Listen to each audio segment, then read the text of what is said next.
Untitled Anarchist Seagull channel. I'm your host, an Untitled Anarchist Seagull called Elise, and this is something I'm just going to be trying out, just some shorts over the course of the week about stuff that's in the news that I think is worth noting and things that are worth checking out. So, just starting out here, we have Pennsylvania Governor Josh Shapiro, who has been a staunch supporter of the U.S.-Israeli genocide in Gaza, gave the following statement today. Let's begin with the fact that Hamas continues to hold nearly 50 hostages. This is already just such bullshit. First of all, they're prisoners of war. They are all military. And let's just say, anyone who's still talking about this and not using it as a way to put pressure on Israel, it knows exactly what they're doing. Because Shapiro knows perfectly well that if it had been up to the Palestinian resistance, all of these POWs would be home right now. The only reason they're not is that Israel and the U.S. tore up the January 2025 ceasefire, which was in fact a proposal that had been on the table since December 2023. That is the only reason that there haven't been any prisoners released since then, except for Idan Alexander, who was released because Steve Witkoff had told the resistance that if he was released, they would actually open up the crossings, stop blocking food and medicine, and prevent the starvation that we are seeing today. And then Steve Witkoff, having secured the release of Idan Alexander, who Hamas had already said they'd be willing to release unconditionally as a show of goodwill, bragged about the fact that he had pulled one over on the Palestinians. So, literally the only reason anybody is still being held by the Palestinian resistance, any of the factions, is that Israel doesn't really give a shit about them. And people like Josh Shapiro know this perfectly well. If Israel and the U.S. wanted them back, they wouldn't have torn up the ceasefire that had been in place between January and March, and they would not have refused to comply with it in the first place. So, already getting off to a wonderful start here. Israelis and multinationals. They need to return the hostages immediately. I think it is fair to say that I'm both praying for the return of the hostages and praying to make sure that these kids get fed in Gaza. Those things aren't unrelated, you know. The captives, the POWs, can only eat what there is to eat in Gaza. There isn't some sort of magic food source that is available. When Israel and the U.S. cut off food to Gaza, they're cutting off food to everybody who is in Gaza. The fact that kids are starving in Gaza is not okay. It is not okay. And I think kids are starving. You know, it's just sort of happening. It's not that somebody is deliberately starving them. It is just they're starving. It's a natural disaster. Nobody knows. It's a mystery. One has a moral responsibility to figure out how to feed these kids. To figure it out, because it's so fucking difficult to figure out. There's tons and tons of aid just waiting outside the Rafah crossing. Waiting out there with enough food to feed everybody in the Gaza Strip for days on end. The only thing that is stopping it is the U.S. and Israel not allowing it in. That is literally it. There's nothing to figure out. If the U.S. wanted people in Gaza to eat, they would be eating right now. It is true that Hamas intercepts aid. It is true. That is not true. That is just a lie. There is literally no evidence of it. In fact, Israel just recently admitted there was no evidence of it. The only evidence there is, aid does get intercepted by criminal gangs like the ISIS-linked drug gang led by Yasser Abu Shabab, who receives air support from Israel. I mean, What he's saying here is just an absolute lie. True that the aid distribution network is not as sophisticated as it needs to be. That is so fucking cynical. The aid distribution network was excellent, actually. When UNRWA was able to function, and what Israel and the U.S. did was they made UNRWA unable to function. They murdered all of the people, systematically murdered the people involved in ensuring the safe distribution of aid for months and months, and then Israel made UNRWA, which is an irreplaceable lifeline for the occupied Palestinian population, illegal, declared it a terrorist organization because it feeds people, and the result of that is that aid distribution has been made systematically impossible by the U.S. and Israel. It was way more sophisticated before you motherfuckers destroyed it. But given that, I think our nation, the United States of America, has a moral responsibility to flood the zone with aid. That is, again, priceless, because the zone is full of aid. It's just not being allowed in. He knows this. And make sure those children that need to be fed get the food and the nourishment and the medicines that they need to be able to survive this. Let's just also remember that this isn't a new problem. The UN, the IPC, the World Food Program, everybody was warning that this was going to happen. That this was going to happen very soon if the U.S. and Israel did not start allowing aid in. They were warning of that back all the way in late 2024. In fact, the U.S. government's own famine early warning system issued a report in late 2024 saying that this was imminent. And one of the last things the Biden administration did in office was to censor that report because they did not want that getting out. But the thing is, not all of this is not news. This is not a surprise to anybody. This is literally what was already predicted by everybody on the ground. What Palestinians have been warning of for years, because Palestinians in Gaza were already facing serious levels of food insecurity even before October 2023, because for 17 years Israel and the U.S. had been denying them, had been besieging them and blockading them and keeping all sorts of just essentials of life out of the Gaza Strip. And then in October 2023, Israel just openly announced that they were going to cut off all of it.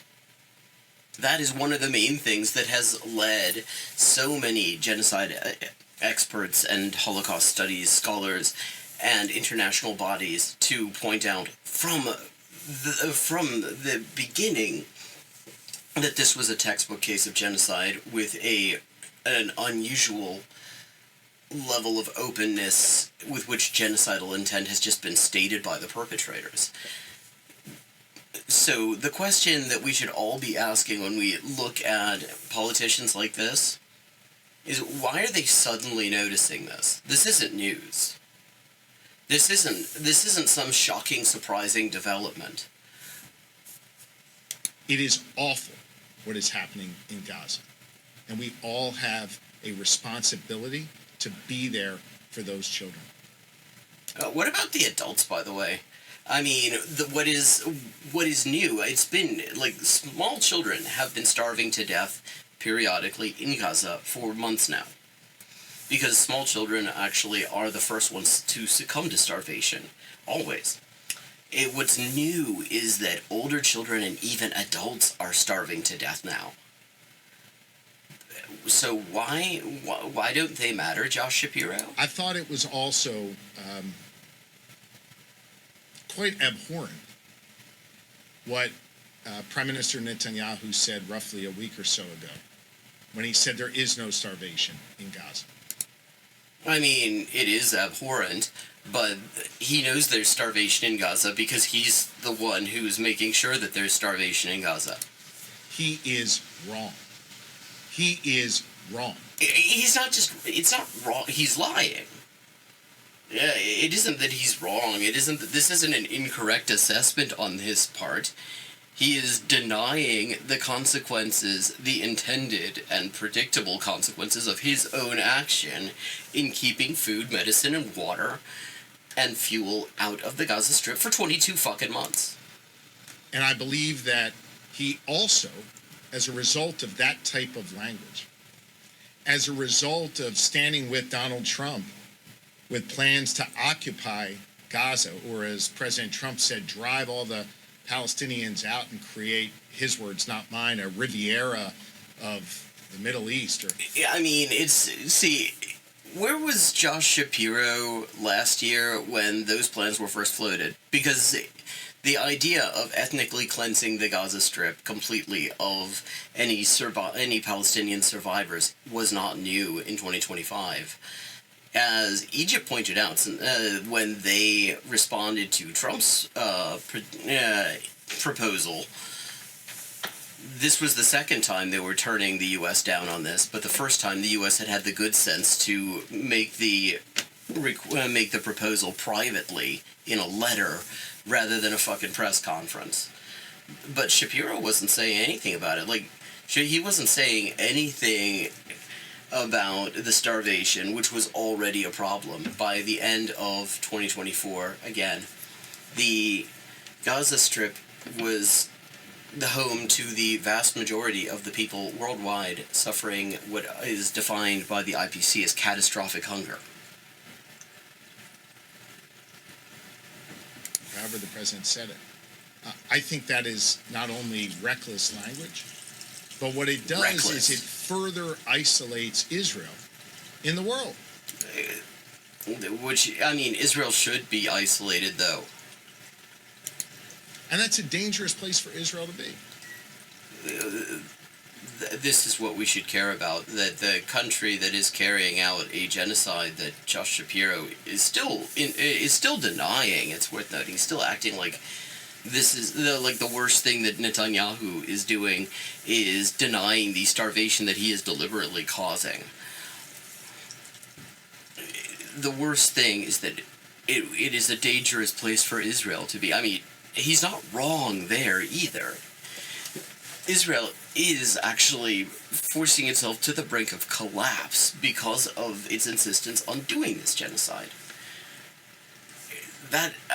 That's like the only silver lining, though, but to a guy like Josh Shapiro, a committed U.S. imperialist, obviously the loss of Israel would be a huge loss. So I think the rhetoric coming from Prime Minister Netanyahu, the rhetoric, only creates less stability and security for Israel, who is a critical ally of the United States, whose democracy is important. His democracy, yeah. I mean, it's so fucking democratic. Most of the people living under their jurisdiction have no vote. That it be present and flourish in the Middle East. I think we have a national security interest in that. But I think for the Prime Minister to not acknowledge the hunger and starvation is just wrong. And I'm calling on our government, the United States government, to dramatically increase the aid that we send to the Middle East, to be able to provide, to Gaza specifically, to be able to provide a plan for the safe distribution of it. There already is a plan. It's called UNRWA. It works. That's why Israel and the U.S. destroyed it. The Trump administration made a decision months ago to negotiate directly with Hamas. Which they immediately went back on. It was actually one of the few sensible things that they did to actually negotiate with the Palestinian resistance directly. To negotiate directly with a known terrorist group. Donald Trump made that decision. And so if he believes that he's got this opportunity to dialogue with Hamas because he broke that norm of not negotiating with terrorists. I mean, going to photo ops with people committing genocide is not breaking a norm. That's cool. That's cool. But like negotiating directly with the elected representatives of the Palestinians, then he damn well better be on the phone with Hamas trying to figure out how to get aid in there to the starving people. What? This, see, I was going to talk... I didn't watch this beforehand. But... Okay, I had seen that he had referred to it... it was summarized as he referred to Netanyahu's response to the starvation in Gaza as abhorrent, which was already going to be buck wild. But acting like the issue is... Like, Hamas can solve the problem of Israel and the U.S. not allowing food, water, fuel, or medicine into the Gaza Strip is just... like, despicable. This is like talking about, this is like suggesting that the real problem that the U.S. should negotiate with the Warsaw Ghetto resistance and figure out the problem of getting aid in there, while pretending that the issue is not that Germany doesn't allow it in. And not have Hamas intercepted. They so don't we can intercept all be unified in our desire to see the hostages come home and also want these children to be fed. Again, not the adults, the children. For some reason, the adults can starve. Those feelings are not mutually exclusive. I mean, again, he's not actually wrong here in the sense that literally the reason that all of the POWs are not home right now is that Israel and the U.S. would rather starve Gaza to death than actually continue, even comply with the ceasefire that they ultimately agreed to in January, which they tore up. My hope is these hostages come home immediately, that the war ends, these children be fed, and I think the United States of America has a moral obligation to see to it that they get the aid that they need. I mean, the U.S. as the enabler for this genocide has a legal obligation to stop obstructing the aid. To make this like this is the U.S. trying to, desperately trying to figure out how to get the aid in there is just such a cynical lie. Now, it's interesting, though, to hear even this from Josh Shapiro. And there's a reason we might be hearing this from other the likes of Josh Shapiro now. And it's because there's a Gallup poll that just came out the other day. 32% in U.S. back Israel's military action in Gaza, a new low. But that's only part of the story, because if you actually look at the breakdown by party support, it's 8% of supporters of the Democrats support this genocide. 8%.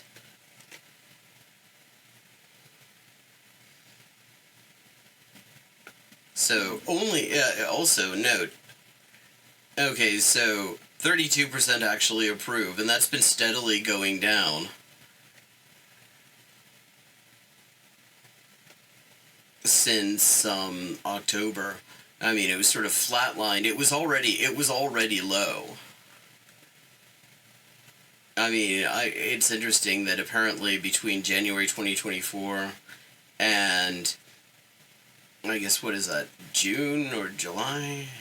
Oh no, June. Yeah, June. It went up to 42%, but it hasn't been the high since last year is 50%, which is already remarkable. So, look at this. Now, Democrats are this black line here. It's the supporters of the Democrats. And in November, it was 36% of them supported the genocide. That went down to 8%. It's been fuck all. And now it's at 8%. It was 18%, then 23, 24, and then 8. Then independence, which is a wishy-washy term that refers to basically people who probably would have a political affiliation if U.S. polling were expanded their definitions to include more possible options. The high for them since November, it was 47%. and now that's down to 25%.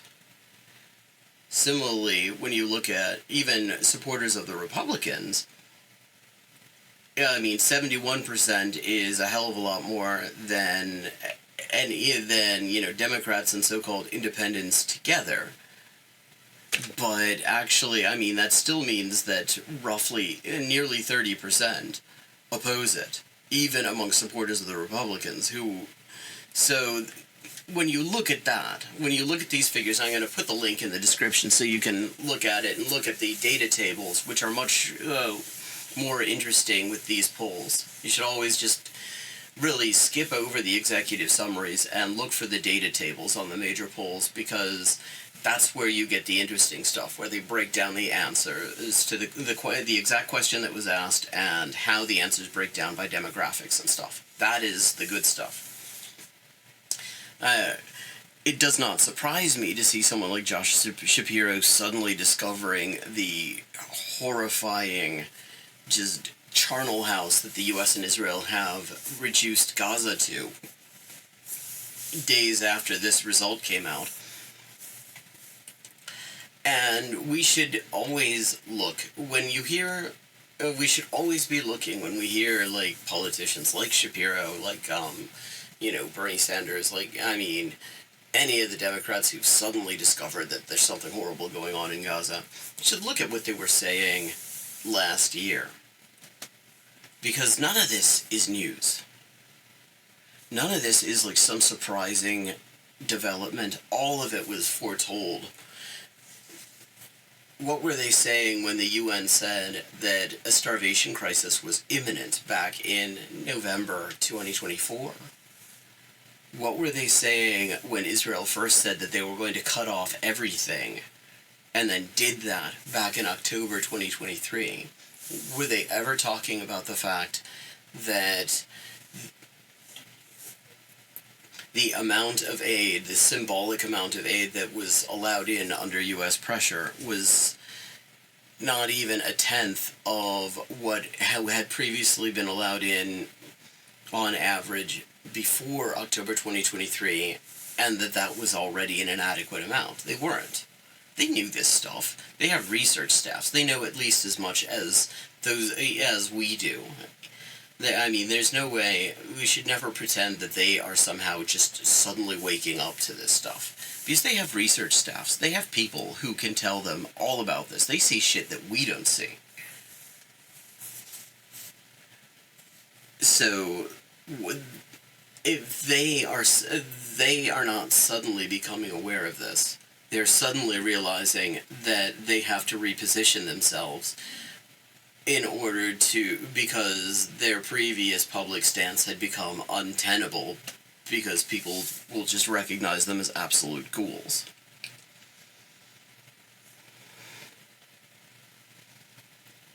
Also interesting here, overwhelming disapproval of Israel's aggression against Iran, except amongst Republicans. 54% of U.S. adults disapprove. It's 60% of whatever independents are, and 79% of people who support the Democrats.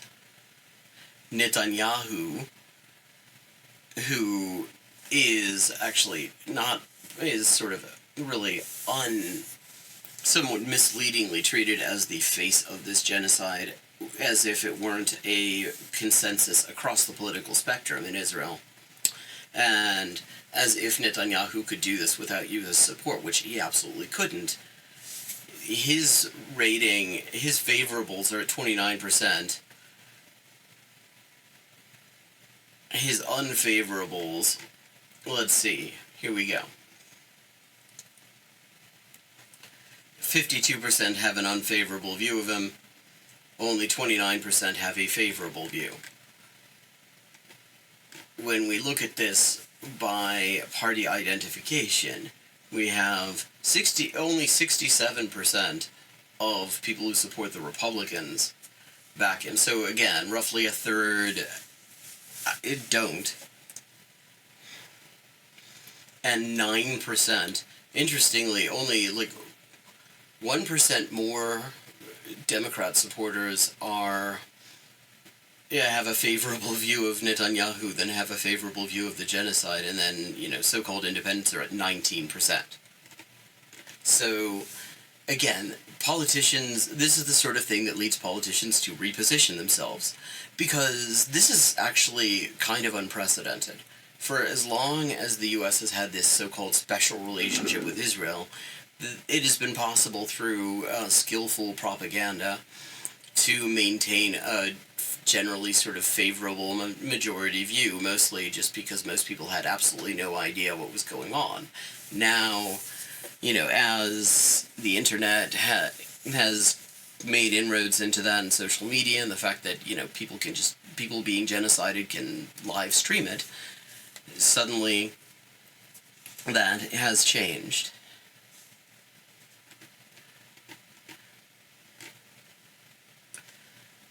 Okay. And I also wanted to draw attention to this.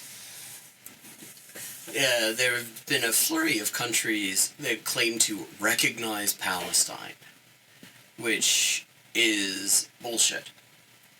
I mean, there is no Palestinian state to recognize. And this isn't recognizing Palestinians' right to self-determination, because all of these places that are suddenly recognizing Palestine already recognize that right every year in the General Assembly when the vote comes up about the right of Palestinian sovereignty over the 1967 territories. What they're recognizing when they say they recognize Palestine is not just an abstract thing, though, because there is a body calling itself the State of Palestine in the UN, and that is Israel's Palestinian Authority, a group of just traitors who worked under Israeli control, who are armed by the U.S., and who are actively participating in the ethnic cleansing of the West Bank, at the same time as they are calling on the Palestinian resistance in Gaza to just surrender and die. That is who is being recognized as a Palestinian state. And the Electronic Intifada live stream had a great discussion on this, and I would very much suggest... Man, you're watching the... suggest people check that out. Because it looks into what exactly this is about. And this so-called two-state solution conference that took place at the UN, which was, again, just calling on the Palestinians to surrender. Also, on Millennials Are Killing Capitalism, Nora Barrows-Friedman of EI was on there. I was listening to this last night. Great discussion, highly recommended. Link is in the description. Now, thank you for everyone who's been listening. And if you like this content, please comment and like and subscribe and share it and stuff, so I will know to make more of it. And if you like what I'm doing, please consider supporting me with my Patreon or with a one-off donation. Links are in the description. This is a really rough time to be a translator, and at the moment, support for my project is my real lifeline. So if you can and you would like to provide support, it is very much appreciated. You can find details on my various projects in the description. Have a good rest of your day, and remember, the live stream will be at 11:30 p.m. U.S. Eastern Time on Friday. I hope to see you there.